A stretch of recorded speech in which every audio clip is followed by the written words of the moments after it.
অৱশেষত জুবিন গাৰ্গক যে হত্যা কৰা হৈছে, জুবিন গাৰ্গৰ মৃত্যু যে এটা ষড়যন্ত্ৰ, এইটো পোহৰলৈ আহিছে। অসমবাসী কেতিয়াও ক্ষমা নকৰে শ্যামকানু মহন্তক। হয়, ৰাজ্যবাসীৰ বাবে এটা বহুতে গুৰুত্বপূৰ্ণ খবৰ।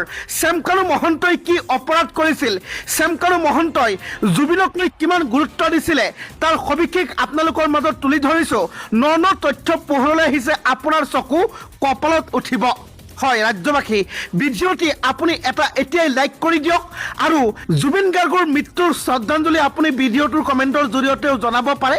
কমেণ্টত আপোনালোকৰ মন্তব্য নিশ্চয় বিচাৰিছোঁ। ওম শান্তি বুলি, জয় জুবিন দা বুলি আপোনালোকে কমেণ্টত এবাৰ নিশ্চয় জনাব আৰু এই ভিডিঅ'টিত এটা লাইক কৰিব। আপোনালোকক জনাইছোঁ জুবিন গাৰ্গৰ আচল মৃত্যুৰ ৰহস্য, লগতে শ্যামকানু মহন্তই কি পদক্ষেপ গ্ৰহণ কৰিছিল, জুবিন গাৰ্গৰ মৃত্যুৰ হোৱাৰ পিছতো শ্যামকানু মহন্তই ক'ত ব্যস্ত আছিল, কি কামত ব্যস্ত আছিল, তাৰ সম্পূৰ্ণ তথ্য। কিয় আঁতৰৰ পৰা 9 ঘণ্টা ধৰি লুকুৱাই ৰখা হৈছিল জুবিন গাৰ্গৰ মৃত্যুৰ খবৰ? জুবিনৰ মৃত্যুৰ আগলৈকে শ্যামকানুৱে চলাই গৈছিল নিজৰ বেপাৰ। হয় ৰাজ্যবাসীয়ে শ্যামকানুক কেতিয়াও ক্ষমা নকৰে। জুবিন গাৰ্গৰ মৃত্যুক লৈ পোহৰলৈ আহিছে ন তথ্য। কিছুমান এনে তথ্য পোহৰলৈ আহিছে যিবিলাক আপুনি শুনিলে আপোনাৰ বুকুখন কঁপি উঠিব। জুবিনৰ মৃত্যুক লৈ শ্যামকানু মহন্তৰ বিৰুদ্ধে ভয়ংকৰ অভিযোগ।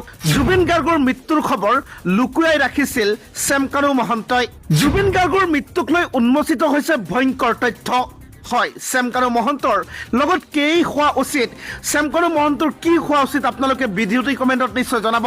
অতি গোপনে ৰখা হৈছিল জুবিন গাৰ্গৰ মৃত্যুৰ খবৰ। আঁতৰৰ পৰা 9 ঘণ্টা ধৰি লুকিয়াই ৰখা হৈছিল জুবিন গাৰ্গৰ মৃত্যুৰ খবৰ। জুবিনৰ মৃত্যুৰ আগলৈকে শ্যামকানুৱে চলাই গৈছিল নিজৰ বেপাৰ। হাস্পাতালত পৰি আছিল জুবিন গাৰ্গৰ নিথৰ দেহ। শ্যামকানু মহন্ত ব্যস্ত হৈ আছিল বিজনেছ ছাবমিটত। নৰ্থ ইষ্ট ফেষ্টিভেলৰ আয়োজক যোৱা নাছিল জুবিনৰ কাষলৈ।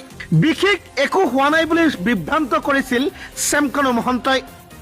হয়, শ্যামকানু মহন্তই নৰ্থ ইষ্ট ফেষ্টিভেলৰ আয়োজকসকলক কৈছিল একো হোৱা নাই, বিশেষ একো হোৱা নাই, একেবাৰে সামান্য এটা মেটাৰ বুলি কৈ শ্যামকানু মহন্তই নিজৰ বেপাৰ চলাই গৈছিল। ছিংগাপুৰ অসম এছ'চিয়েশ্যনেও গাপ দি ৰাখিছিল প্ৰকৃত সত্য। চৰকাৰী পইচাৰে চলা এইবিলাক মানুহৰ এনে কাণ্ডক লৈ আপোনালোকৰ মন্তব্য কি? বহু নিশালৈকে পাৰ্টিৰ আয়োজন কৰিছিল। জুবিন গাৰ্গৰ মৃত্যুৰ পিছতো এই ব্যক্তিসকলে পাৰ্টিত ব্যস্ত আছিলে, ৰাতিৰ পাৰ্টিত নাইট ক্লাবত ব্যস্ত আছিল সকলো ব্যক্তি, শ্যামকানু মহন্তকে ধৰি অসমৰ 15জনীয়া গ্ৰুপে বহু নিশালৈকে পাৰ্টিৰ আয়োজন কৰিছিল। পুৱতি নিশাই জুবিনক উলিয়াই নিছিল ইয়াত লৈ। বিস্ফোৰক